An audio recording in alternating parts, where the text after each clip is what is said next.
Derechos al Oído, un podcast de la Procuraduría General de la Nación y el Instituto de Estudios del Ministerio Público, donde podrás conocer qué está haciendo el Ministerio Público por tus derechos. Bienvenidos.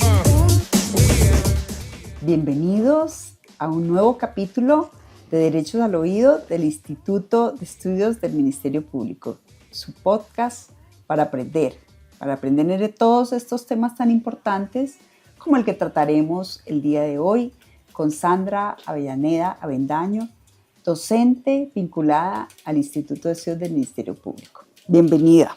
Muchas gracias, Ángela. Siempre es un gusto estar acá con ustedes. Gracias por tu generosidad y compartirnos todos estos conocimientos, tu experiencia. Como sabes, nuestra misionalidad es atacar la corrupción.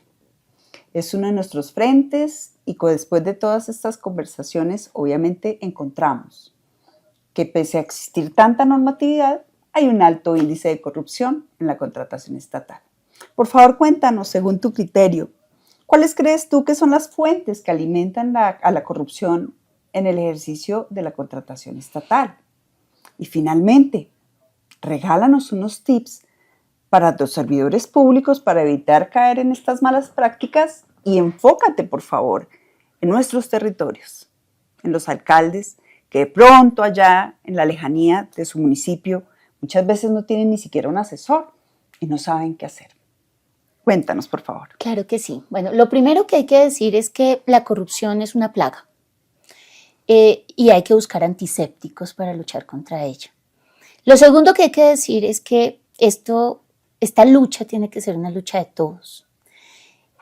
Aproximadamente, según datos de Transparencia Internacional, en Colombia en 4 años se perdieron con condenas en firme, estos son datos de condenas en firme, se perdieron 167 billones de pesos.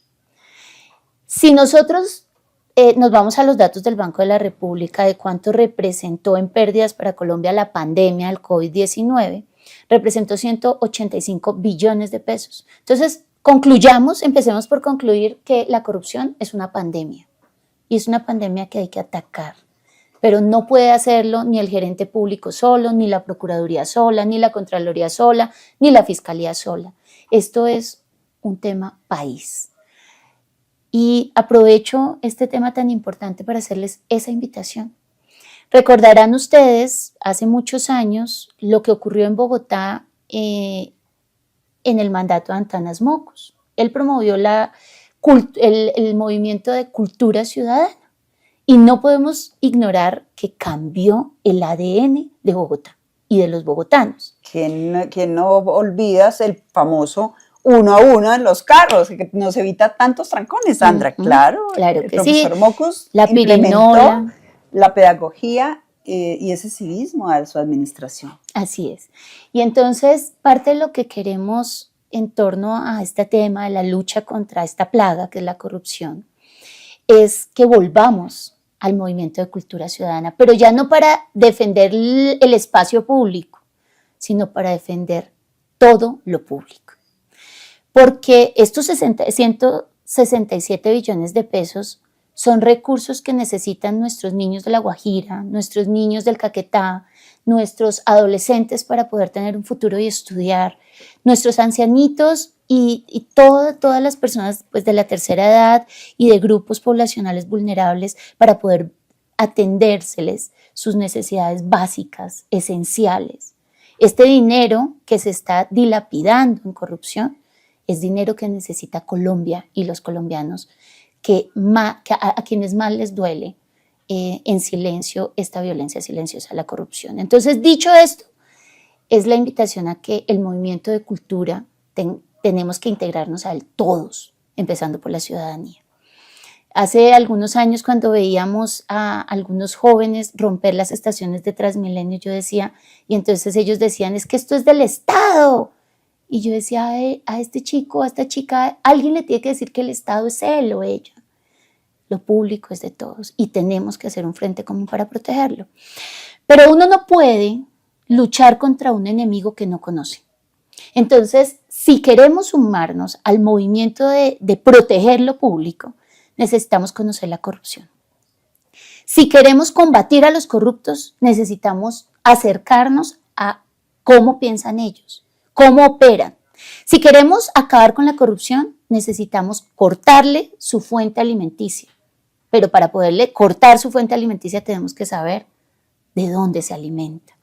Y entonces en ese ejercicio hemos hecho hace ya varios años con un semillero de investigación varias indagaciones y hemos identificado, usando muchos de los insumos de Transparencia Internacional y Transparencia por Colombia, algunas de las que llamamos fuentes alimenticias de la corrupción. Y queremos hoy a los gerentes públicos contarles cuáles son esas fuentes para que de ninguna manera ustedes terminen en entramados de corrupción siendo de pronto títeres o usado su nombre, porque muchas veces lo que ocurre cuando uno estudia los procesos penales, uno lo que ve es al jefe de entidad, alcalde, gobernador, representante legal, defendiéndose, diciendo realmente yo no sabía nada. Entonces, si ustedes no llevan y no empatan esto con la transparencia, que es el mejor antiséptico, pues van a estar corriendo riesgo de que alguien, de pronto de segunda o tercera línea de mando, esté pidiendo plata en nombre de ustedes. La mejor manera es llevar la administración pública a la urna real de cristal. ¿Qué prácticas deben ustedes sondear y cuidar especialmente? Primero, y lo hablamos en un episodio anterior, los sobrecostos.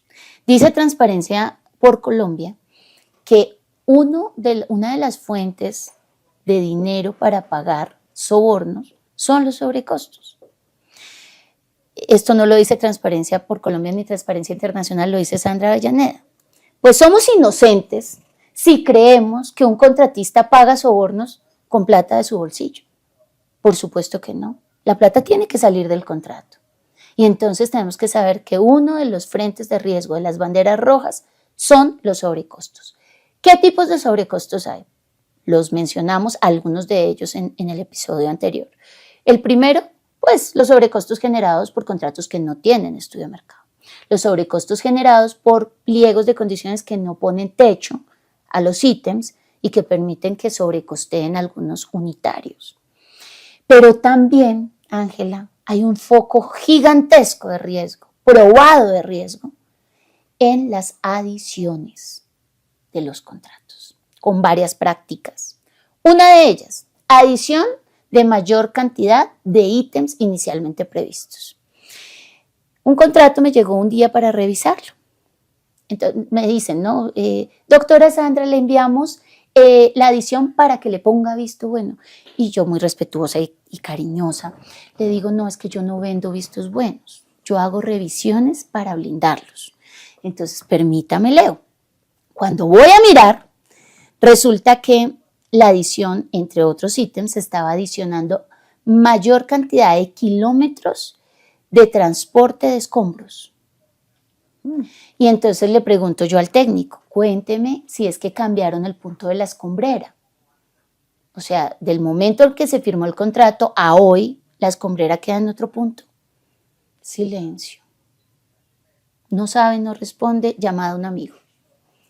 Finalmente no supieron justificarlo.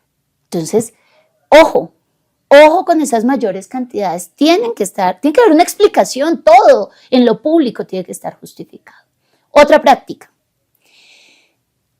cambio de valores de ítems inicialmente previstos. En estricto sentido y por regla general, el valor unitario que yo pacte en un contrato, si yo adiciono ese ítem, debo pagar el mismo valor unitario.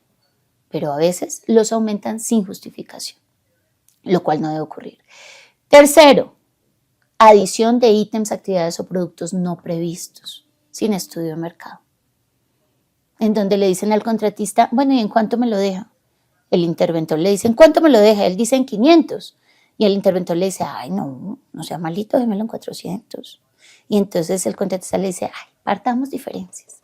Como si estuviéramos negociando con el mercado de la casa. Pero resulta que estamos gestionando, estamos transando con recursos públicos. Y con recursos públicos siempre debe mediar un estudio de mercado. Esas son las prácticas de sobrecostos más comunes. Sandra, me inquieta algo. Tú dices, este es un tema de país.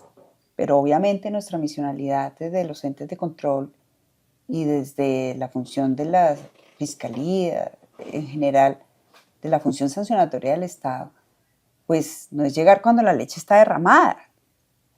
Así es. Pero ¿cómo haces tú para actuar si no puedes coadministrar?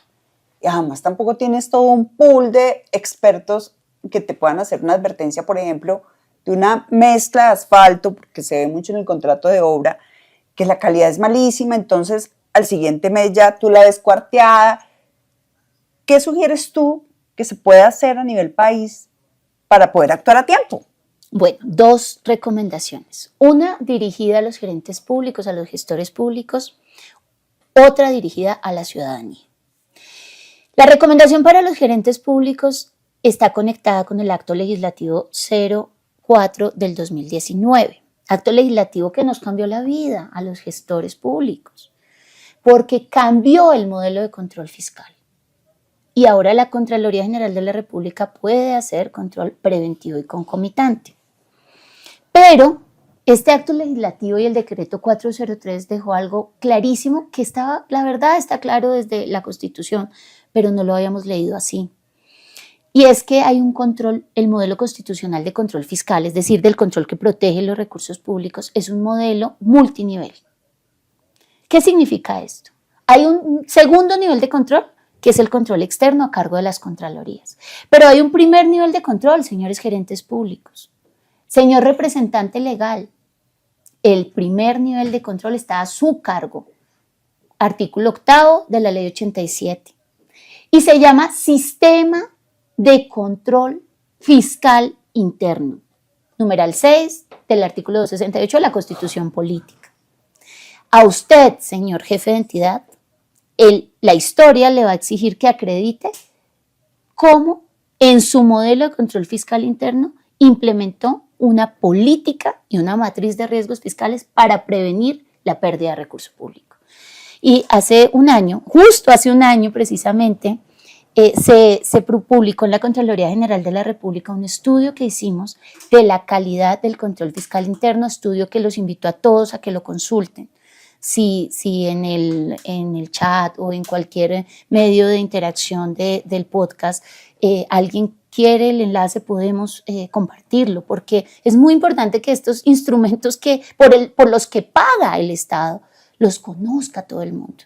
En ese estudio se concluyó que en Colombia no existe control fiscal interno, no existe prevención de riesgo fiscal como país consolidado. Pronto hay entidades con buenas prácticas, sobre todo las entidades estatales financieras, más por mandato de la superintendencia que por vía de la fortaleza del sistema de control fiscal interno.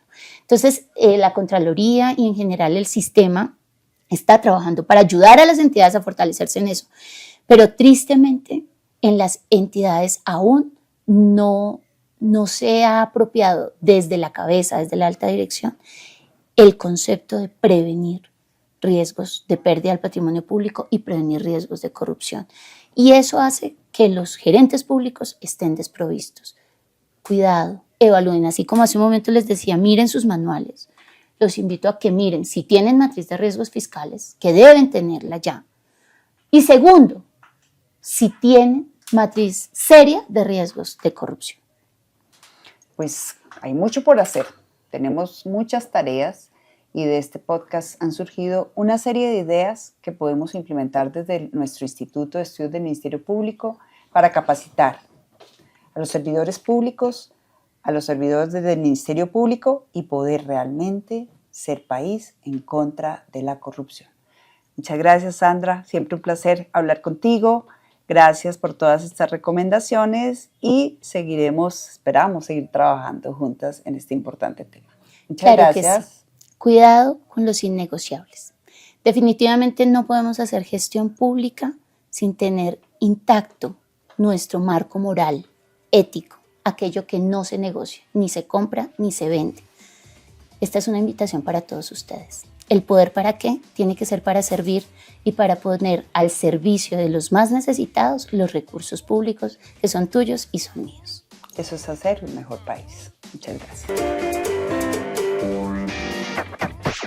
Derechos al Oído, un podcast de la Procuraduría General de la Nación y el Instituto de Estudios del Ministerio Público, donde podrás conocer qué está haciendo el Ministerio Público por tus derechos.